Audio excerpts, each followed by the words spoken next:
Hello दोस्तों, welcome to fair value traders. दोस्तों, आज मार्केट ने एक बहुत ही डिसेंट रैली दी है, दोनों डाउन साइड और अप साइड में, और कैप्चर करने लायक रैली दी थी, स्पेशली निफ्टी में। निफ्टी ने जो परफॉर्म किया है ना, बहुत ही मजेदार परफॉर्म किया है। थोड़ा सा दुख भी इसीलिए हो रहा है क्योंकि जो सेकेंड हाफ में निफ्टी ने जो रैली दी है वो मेरे से मिस हो गया, क्योंकि मैं अपने डेस्क में नहीं थी, कुछ और जरूरी काम आ गया था इसकी वजह से, और इसीलिए मैंने अपने टेलीग्राम चैनल में भी आप लोगों को अपडेट नहीं किया था। बट फर्स्ट हाफ में ये पूरा जो डाउन साइड का मूवमेंट है उसके उसके लेवल्स मैंने आपके साथ शेयर कर दिए थे। उम्मीद करती हूँ कि आप लोगों ने एक अच्छा खासा दिन, आज प्रॉफिटेबल डे किया होगा। निफ्टी में तो बहुत ही बढ़िया प्रॉफिट दिया दोस्तों। आप में से एक किसी का मैसेज आया था कि वो लेवल्स तो दे देते हैं लेकिन आप सेटअप नहीं दोगे, सेटअप के बिना हम एंटर कैसे करेंगे। तो इसका एक ही आंसर है मेरे पास। सेटअप्स जो होते हैं ना, बहुत अलग अलग तरीके के होते हैं, बहुत ही ज्यादा वेरी आपको सेटअप्स मिल जाएंगे। मार्केट यूट्यूब में बहुत ज्यादा फ्रीली अवेलेबल भी है। हमारे चैनल में मैंने सिर्फ और सिर्फ एक सेटअप आप लोगों के साथ शेयर किया है, और वो सेटअप में भी मैंने आपसे स्कैल्पिंग के पर्सपेक्टिव से शेयर किया है कि अगर मार्केट हमारे लेवल्स पे, या फिर आप एक थोड़ा बहुत भी प्राइस एक्शन जानते हैं, तो और अगर आपने वो सेटअप यूज किया तो आप एक डिसेंट स्कैल्पिंग से पैसे बना सकते हैं। अगर आपने नहीं वो देखा है वीडियो तो जाकर देखना जरूर। रीजन में बहुत ज्यादा सेटअप्स आप लोग मूविंग एवरेजेस या आरएसआई या ये वो इंडिकेटर्स डाल के अपना चार्ट बताती नहीं हूँ, क्योंकि मैं खुद भी यूज नहीं करती हूँ दोस्तों। जब तक आपका स्मार्ट मनी जो कॉन्सेप्ट है वो मजबूत नहीं होगा, आपका प्राइस एक्शन जो है वो मजबूत नहीं होगा, तब तक आप हर तरह के मार्केट में सेटअप यूज करके ट्रेड नहीं कर सकते हो। कुछ सेटअप्स सर्टेन मार्केट में चलेंगे, कुछ सेटअप सर्टेन मार्केट में चलेंगे। जैसे कि ट्रेंडिंग मार्केट हुआ तो कोई सेटअप चल जाएगा, ट्रेंड बाउंड मार्केट रहा तो कोई सेटअप चल जाएगा। लेकिन सिर्फ और सिर्फ प्राइस एक्शन एक ऐसा टूल है या फिर एक ऐसा कॉन्सेप्ट है जो अगर आपने क्लियर कर लिया एक बार तो आप किसी भी तरह के मार्केट में ट्रेड कर सकते हैं, फिर भले वो रेंज बाउंड हो या फिर ट्रेंडिंग हो। इसीलिए मैं हमेशा आपसे कहती हूँ कि देखिए, अगर आप एक नए ट्रेडर हैं, मार्केट में नए हैं, तो ये आपसे रिक्वेस्ट है कि आप है ना, अभी से कोई सेटअप के पीछे मत भागिए, क्योंकि मार्केट में बहुत सारे सिंपल कॉन्सेप्ट्स हैं जो काम करते हैं। उन कॉन्सेप्ट्स को आपको क्लियर करना होगा, लेकिन एक या दो दिन चलने वाले सेटअप्स के पीछे आप भागोगे तो हो सकता है कि 3-4 दिन आपने प्रॉफिट बनाया भी, एक डिसेंट प्रॉफिट बनाओगे भी, लेकिन 5वें-6ठे दिन जो मार्केट आपसे लेके जाएगा ना, वो बहुत ज्यादा बड़ा लॉस लेके जाएगा। होता क्या है ना, जैसे फॉर एग्जाम्पल अभी अगर कोई सेटअप है, जैसे 5 EMA स्ट्रेटेजी है, वो अब इतना कॉमन हो चुका है ना कि हर कोई यूज करता है वो, या हर कोई नया ट्रेडर यूज करना चाहता है। आपको क्या लगता है कि जो आप देख रहे हैं, मैं देख रही हूँ, क्या वो ऑपरेटर्स नहीं देख रहे? क्या वो बिग प्लेयर्स को नहीं पता कि सारे के सारे लोग अभी 5 EMA के पीछे ही चले जाते हैं?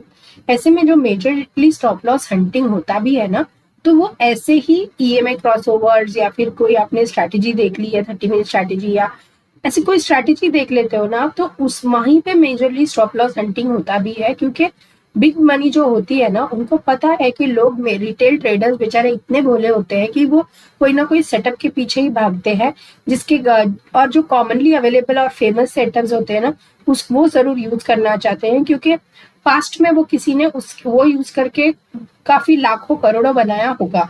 लेकिन क्योंकि उन्होंने वो पैसे बना लिए, इस चीज का मतलब आज वो चलना जरूरी नहीं है। देखिए, ये मैं नहीं कहूंगी कि वो हर दिन नहीं चलते, डेफिनेटली चलते हैं। अगर मैं आपको यहाँ पे आप अगर खुद भी आप 5 EMA लगा दोगे तो यहाँ पे भी वो चलेगा। क्यों? क्योंकि मार्केट ट्रेंडिंग है, ये बात को समझिए। ट्रेंडिंग मार्केट में आपका कोई भी EMA चल जाएगा, लेकिन मार्केट अगर रेंज में चला गया तो आपका किसी भी तरह का EMA कुछ काम नहीं करने वाला है। ये आप दिमाग में अपना डाल लीजिए। इसीलिए मैं आपसे कहती हूँ, और ये मेरा रिक्वेस्ट है आपसे, मुझसे सीखिए, किसी से भी सीखिए, कोई प्रॉब्लम नहीं है, लेकिन जब भी सीखिए एक अच्छे मेंटर से सीखिए और अपने प्राइस एक्शन के कॉन्सेप्ट्स को क्लियर करके यूज करिए, यूज रादर क्लियर कर लीजिए, क्योंकि यही आपको लंबे टाइम में काम करेगा। देखिए, मैं हमेशा आपसे कहती हूँ कि मार्केट को अगर पॉइंट ए से अगर पॉइंट बी में जाना है ना, तो वो जाएगा ही, वो जाके ही रहेगा, लेकिन वो किस तरह से जाता है ना, ये होता है उसका प्राइस एक्शन और ये होता है उसका बिहेवियर। ठीक है, और मार्केट अपना प्राइस एक्शन कभी चेंज नहीं करेगा, लेकिन मार्केट अपना बिहेवियर जरूर चेंज करता है every few months, every few years, जिसके जो आपको भी अपडेटेड रहना चाहिए, वरना आप जो स्ट्रैटेजी 3 साल पहले काम की थी वो आज काम करना जरूरी नहीं है। इस बात को समझिए। सो अपने प्राइस एक्शन के कॉन्सेप्ट्स को क्लियर करिए, मार्केट में सेटअप्स के पीछे मत भागिए। ठीक है, सो शुरू करते हैं आज के एनालिसिस से। आज जिस तरह से मार्केट ने रिकवरी दी है ना, वो इतना ज्यादा बढ़िया रिकवरी है ना, सो समझने की कोशिश करेंगे कि कल के लिए हमारा क्या गेम प्लान होना चाहिए निफ्टी के लिए और बैंक निफ्टी के लिए। देखिए, मार्केट में ना जो प्रीवियस डे क्लोजिंग होता है वो बहुत ही ज्यादा इंपॉर्टेंट होता है। ठीक है, आज अगर आप मार्केट को देखेंगे तो मार्केट ने कहीं ना कहीं एक मिनट,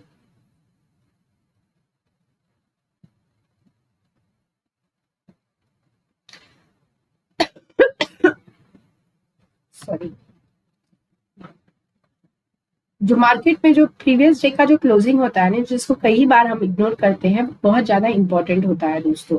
मार्केट यहाँ पे क्लोज हुआ, अगर आप देखेंगे तो मार्केट ने पहले 5 मिनट में एक रेंज बनाया, तो जहां पे उसने ये जो क्लोजिंग है ना, और ये जो प्रीवियस डे का क्लोजिंग है ना, वो हमेशा हमेशा आपका एक रेजिस्टेंस की तरह या सपोर्ट की तरह काम करेगा।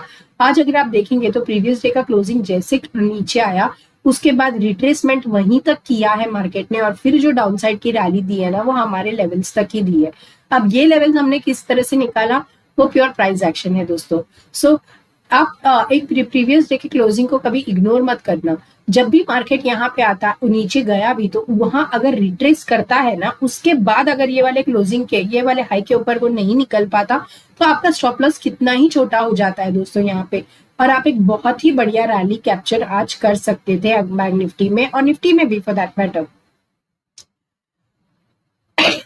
कल के लिए आपको क्या करना चाहिए, देखिए, जैसे अगर डेली चार्ट में अगर आप देखेंगे तो मार्केट ने जिस तरह से एक क्लोजिंग दी है ना बैंक निफ्टी में, वो बहुत, मैं आपसे काफी टाइम से कह रही हूँ कि बैंक निफ्टी जो है वो बहुत ज्यादा स्ट्रांग नजर नहीं आ रहा है। वो गिर भी रहा है या ऊपर भी जा रहा है, तो वो इसीलिए क्योंकि निफ्टी में मूवमेंट्स आ रहे हैं। और आज भी अगर आप देखेंगे तो बैंक निफ्टी ने जहां क्लोजिंग दी है, ये वाला जो जोन है, ये मैंने आपके साथ कल भी मार्क का डिस्कस किया था और कहा था कि ये जो जोन है ये बहुत ही इंपॉर्टेंट जोन है। अगर आप देखेंगे तो मार्केट ने आज एक डोजी कैंडल बनाया और बिल्कुल उसी जोन के अंदर क्लोजिंग दे दी है। तो जब तक ये जोन ऊपर की तरफ नहीं टूटता, हम अपसाइड का रैली नहीं देखेंगे, और ये जोन नीचे नहीं खुलता तो हम डाउन साइड का रैली भी नहीं देखने वाले। मान लेते हैं कि कल हम गैप अप हो जाते हैं, और जिस तरह से निफ्टी ने क्लोजिंग दी है ना, हो सकता है कि हम कल एक गैप अप एक्सपेक्ट कर सकते हैं मार्केट में। तो जब भी हम ये वाले रेंज के ऊपर निकल जाएंगे, तो देखिए, यहाँ पर मार्केट का रेजिस्टेंस है, यहाँ पे भी मार्केट का एक रेजिस्टेंस है, इधर भी मार्केट ने आके एक नीचे डाउनफॉल दिया था, तो ये सारे डाउन रेजिस्टेंस जोन बन जाते हैं मार्केट के लिए। तो अगर हम गैप अप हो जाते हैं, तो आपका पहला टारगेट 47,100 का जो है ये निकलेगा, तो आप उसके बाद वाले टारगेट के लिए पे कर सकते हैं, वो जो बहुत ही छोटा है 47,150। तो ये पूरा जो जोन है ना, ये मेरे लिए एक नॉन ट्रेडिंग जोन होगा। क्यों? क्योंकि मार्केट के रेजिस्टेंसेस बहुत नजदीक है। तो जब भी मार्केट अगर गैप अप भी हो जाता है और ये लेवल के ऊपर, सपोज हम यहाँ पे कहीं पे खुल जाते हैं दोस्तों, कहीं यहाँ पे कहीं पे खुल जाते हैं, तो कोई प्रॉब्लम नहीं है। तो आप यहाँ पहला टारगेट ये वाला ले सकते हैं और दूसरा टारगेट ये ले सकते हैं बैंक निफ्टी में। लेकिन अगर कहीं ना कहीं हम इसी जोन के ऊपर खुल जाते हैं ना, तो मैं वेट करूंगी कि 47,200 कब वो ब्रेक करता है। अगर उसने 47,200 ब्रेक कर दिया ना, तब मैं मार्केट में मानूंगी कि और तेजी आएगा और तब मैं अपना पोजीशन साइजिंग इंक्रीज करूंगी। और मैं पहला टारगेट होगा मेरा 47,300, दूसरा टारगेट होगा 47,367 का। ये जो है ये मार्केट का बहुत ही स्ट्रॉन्ग रेजिस्टेंस है, बहुत नहीं तो भी हल्का रेजिस्टेंस जरूर है। जब भी ये लेवल तोड़ेगा ना मार्केट 47,367 का, आप जो रैली देखोगे 47,500 को, ये बहुत ही ज्यादा स्ट्रॉन्ग होगा। तो कहाँ आपको बुलिश प्ले करना है, कहाँ आपको बेरिश प्ले करना है, कहाँ आपको अपने पोजीशन साइजिंग को कंट्रोल करना चाहिए, कहाँ आपको एग्रेसिव प्ले करना चाहिए, ये सारा कुछ जो है आपको सीखना पड़ेगा दोस्तों।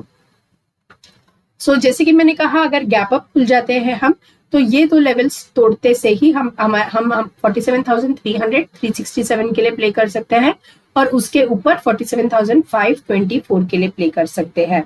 जब तक मार्केट ये वाला लेवल तोड़ के नीचे सस्टेन नहीं करता, मैं मार्केट को नेगेटिव नहीं मानती। सो कल अगर सपोज मान लेते हैं कि हम इसी जोन के बीच में खुल जाते हैं, कहीं ना कहीं इसी जोन के बीच में खुल जाते हैं और हम नीचे ट्रेड करते हैं, तो मैं देखूंगी कि आज कहाँ क्लोजिंग आया। मार्केट ने आज यहाँ क्लोजिंग दिया, सो मार्केट यहाँ खुलता है और ऊपर जाके यहाँ पे रेजिस्टेंस लेता है, तो मैं खुद का पोजीशन बनाऊंगी। मेरा पहला टारगेट होगा ये टारगेट और दूसरा टारगेट होगा जो मैंने आपके साथ कल डिस्कस किया था, वो जो कि है 46,500 के आसपास। जो एग्जैक्ट टारगेट है वो आपको डेली चार्ट में मैं बता दूंगी, आप उसको मार्क कर सकते हैं अपने चार्ट में। लेकिन गैप डाउन होने के सिनेरियो में आपको कैसे ट्रेड करना है ये तो मैंने बता दिया। तो आज के क्लोजिंग प्राइस को मैं रेजिस्टेंस मान के चलूंगी। वो अगर मार्केट तोड़ देता है तो पहला टारगेट ये होगा, और अगर नीचे में अगर ये वाला टारगेट मार्केट 46,890 के नीचे ही सस्टेन करता है, तो इन दो लेवल्स के लिए आप आराम से प्ले कर सकते हैं। और जब भी मार्केट ये आज का लो जो तोड़ देगा ना, तो आप 46,300 का लेवल या फिर 46,350 के आसपास जो लेवल है वो जरूर आएगा मार्केट में। यहाँ पे आप bullish play, aggressive bearish play कर सकते हैं। ये 150 पॉइंट के लिए अच्छा खासा टारगेट आप डाउन साइड में आपको मिलेगा। लेवल्स क्या है वो आप नोट डाउन कर सकते हैं। जैसे कि मैंने आपसे कहा कि ये लेवल अगर टूट गया और गैप अप हो गए और ये इसके ऊपर आप निकलते सी 47,500 एंड 47,749 के लेवल के लिए आप आराम से प्ले कर सकते हैं। अगर इस जोन में आता है मार्केट तो मैं बहुत ज्यादा इंटरेस्टेड नहीं हूँ मार्केट में, और अगर मार्केट यहाँ इसके नीचे सस्टेन करता है तो मेरा पहला टारगेट होगा ये और दूसरा टारगेट होगा 46,010 का। ये था as far as bank Nifty is concern. Nifty की तरफ आ जाते हैं। निफ्टी को देखते हुए थोड़ा सा दुख तो हो रहा है कि यार इतना बड़ा रैली मिस कर दिया, पर ठीक है, कल देखेंगे एक फ्रेश दिन, फ्रेश मार्केट को। निफ्टी में अगर आप देखेंगे तो निफ्टी ने जहां पे क्लोजिंग दी है वो बहुत ही बढ़िया क्लोजिंग है, और आज उसने कल के हाई के ऊपर जाने की कोशिश की, नहीं जा पाया, और लेकिन ठीक है, कोई प्रॉब्लम नहीं है। सो अभी निफ्टी में आपको समझने वाली बात यह है कि निफ्टी एक रेजिस्टेंस के पास है। सो जब भी हम ये वाला रेजिस्टेंस लेवल तो 22,258 के ऊपर निकल जाते हैं और 22,300, ये एक बहुत ही ज्यादा स्ट्रॉन्ग रेजिस्टेंस का जोन है मार्केट में। जिस तरह से निफ्टी ने रिकवरी दिखाई है ना, आई वुडंट बी सरप्राइज अगर कल मार्केट एक बहुत ही स्ट्रॉन्ग गैप अप के साथ भी खुल जाए तो आपको समझना सिर्फ इतना है कि जब भी हम 22,300 के ऊपर निकलेंगे तो आपका पहला टारगेट होना चाहिए 22,396, और 22,396 आते से ही आप जरूर बुक करना अपना प्रॉफिट को। क्यों? क्योंकि मार्केट जो है यहाँ पे आके रुक सकता है। यहाँ पे आके मार्केट थोड़ा 5 मिनट भी रुक जाता है तो अपने प्रॉफिट को बुक कर लीजिए, क्योंकि मार्केट यहाँ से फिर से थोड़ा सा गिरेगा, थोड़ा ही गिरेगा, क्योंकि मार्केट में काफी स्ट्रेंथ है। निफ्टी काफी बुलिश नजर आता है दोस्तों। सो अगर ये वाला 22,300 अगर निकल जाता है ना हमारा, तो 396 एंड आने वाले टाइम में 22,538 के लेवल को भी आप जरूर देखोगे। और निफ्टी के चलते हो सकता है कि बैंक निफ्टी थोड़ा सा ऊपर चला जाए, लेकिन बैंक निफ्टी के लिए दिल्ली दूर है अभी, bank Nifty all time high से भी बहुत ज्यादा दूर है। सो देखते हैं क्या करता है कल बैंक निफ्टी। तो आज अभी हम हमारे रेजिस्टेंस के बहुत ही पास में है, तो यहाँ पे मैं कुछ भी नहीं करूंगी। अगर मार्केट इसी जोन में खुलता है ना कहीं 22,258 के जोन में खुलता है, मैं मार्केट में बिल्कुल इंटरेस्टेड नहीं रहूंगी। मैं एक रिट्रेसमेंट का वेट करूंगी, और उसके बाद अगर रिट्रेस लेके ऊपर जा रहा है मार्केट, जो मैं अपने टेलीग्राम चैनल में भी आपको अपडेट कर दूंगी। आपने ज्वाइन नहीं किया है तो जरूर कर देना, वीडियो के डिस्क्रिप्शन में लिंक है। सो मैं इन टारगेट्स के लिए प्ले करूंगी, क्योंकि रेजिस्टेंस के आसपास ही है मार्केट। जब तक मार्केट अभी 22,130 के नीचे नहीं जाता, मैं मार्केट को पॉजिटिव ही रख मानती हूँ, मार्केट नेगेटिव नहीं है दोस्तों, मार्केट काफी बुलिश नजर आता है। सो गैप डाउन होने के सिनेरियो में जब भी मार्केट 22,130 का लेवल तोड़ेगा ना, तब मैं 21,192 के लेवल के लिए प्ले करूंगी मार्केट में, उसके पहले नहीं। तो कहीं अगर हम गैप डाउन भी हो गए तो इस रेजिस्टेंस के नीचे, जब सपोर्ट के नीचे जब मार्केट आता है, तब मैं ये लेवल के लिए प्ले करूंगी मार्केट में, निफ्टी में। और गैप अप के सिनेरियो में इन दो लेवल्स के लिए मैं प्ले करूंगी ऊपर के साइड में। जब भी मार्केट 22,258 के ऊपर निकलता है, मेरा पहला टारगेट ये होगा और दूसरा टारगेट ये होगा दोस्तों। तो ये था as far as Nifty and bank Nifty is concern दोस्तों। वीडियो पसंद आया तो वीडियो को काइंडली लाइक कीजिए, सब्सक्राइब कीजिए। मिलती हूँ कल एक और वीडियो में, तब तक के लिए goodbye and God bless you.